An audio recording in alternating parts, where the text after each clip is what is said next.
स्वागत है आप सभी का। आज हम कक्षा 7वीं के पाठ तीसरे प्रदूषण के दीर्घ प्रश्नोत्तर करेंगे।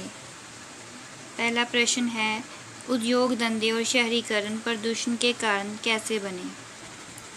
उत्तर ये है आपके सामने। बड़े बड़े उद्योग धंधे और शहरीकरण के कारण बड़े बड़े नगर बस गए। इन नगरों से निकलने वाला कूड़ा, कचरा तथा कारखानों से निकलने वाले अपशिष्ट पदार्थ अंत में नदियों जलाशयों में ही गिरते हैं। लोग खुली भूमि में और नदियों में कूड़ा फेंकते हैं, जिस कारण भूमि, पानी और हवा तीनों ही प्रदूषित होते जा रहे हैं। दूसरा प्रश्न है, ओजोन की परत पर औद्योगिकरण का क्या प्रभाव पड़ा? दूसरे का उत्तर है, औद्योगिकरण ने चाहे हमारी ज़िंदगी में सुख सुविधाओं की भौतिक चीज़ें उपलब्ध कराई हैं, वही उसने वायुमंडल में क्लोरोफ्लोरोकार्बन नामक गैस की मात्रा भी बढ़ा दी है।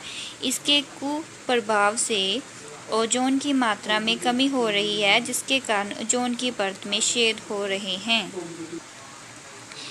तीसरा प्रश्न है, प्रदूषण के चारों प्रकार एक दूसरे से संबंधित हैं। इस कथन की पुष्टि उदाहरण कीजिए। तीसरे का उत्तर है, यह कथन बिल्कुल सत्य है कि प्रदूषण के चारों प्रकार एक दूसरे से संबंधित हैं। हमारी धरती थल, जल और नभ तीनों से बनी है। इस सब में पाए जाने वाले प्रदूषण वैज्ञानिक आविष्कारों के फलस्वरूप पैदा हुए हैं। बढ़ते हुए शहरीकरण से जब लोगों ने कूड़ा, कचरा पानी और भूमि में फेंका तो जल प्रदूषण और भूमि प्रदूषण का जन्म हुआ। वही जब कूड़ा कचरा हवा में उड़ा तो हवा प्रदूषण पैदा हुआ। इसी तरह लोग एक स्थान से दूसरे स्थान तक जाने के लिए यान की सहायता लेते थे, जो तो तेज गति से चलने के कारण वाहनों में से वायु प्रदूषण तथा ध्वनि प्रदूषण का भी जन्म हुआ। चौथा प्रश्न है, समस्या का हल वापस लौटने में नहीं वरन उसकी युक्ति संगत हल खोजने में है। इस कथन से आप क्या सहमत हैं?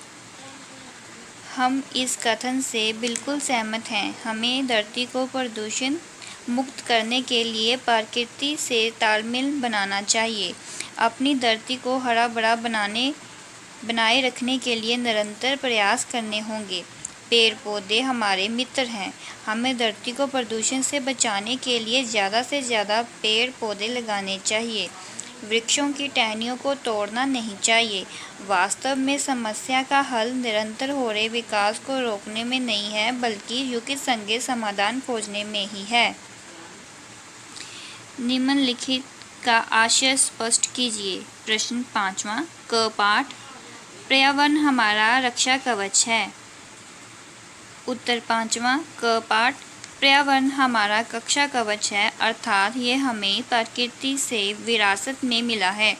ये हम सबका पालनकर्ता और जीवनाधार है। पेड़ पौधे और जानवर हमारे मित्र हैं। बड़े बड़े बाग बगीचों और पार्कों को शहर का फेफड़ा कहा जाता है। 5वां प्रश्न, ख पाठ, हमारे धार्मिक कृत्य प्रकृति एवं पर्यावरण के प्रति हमारी आस्था प्रकट करते हैं। ख पाठ, इस कथन से भाव है कि प्रकृति एवं पर्यावरण की रक्षा करना हमारा धर्म हमें सिखाता है। हमारी संस्कृति में पेड़ लगाना पुण्य कार्य माना जाता है। पीपल, बरगद, आम, नीम, जामुन, आंवला जैसे उपयोगी वृक्षों के रोपण को महान धार्मिक कृत्य माना जाता है। यह आपके पाठ तीसरे प्रदूषण के दीर्घ उत्तरीय प्रश्न थे। आप सभी बच्चों ने इसे अपनी कॉपीज़ पर नोट डाउन करना है और अच्छी हैंडराइटिंग से लिखना है। Okay, bye.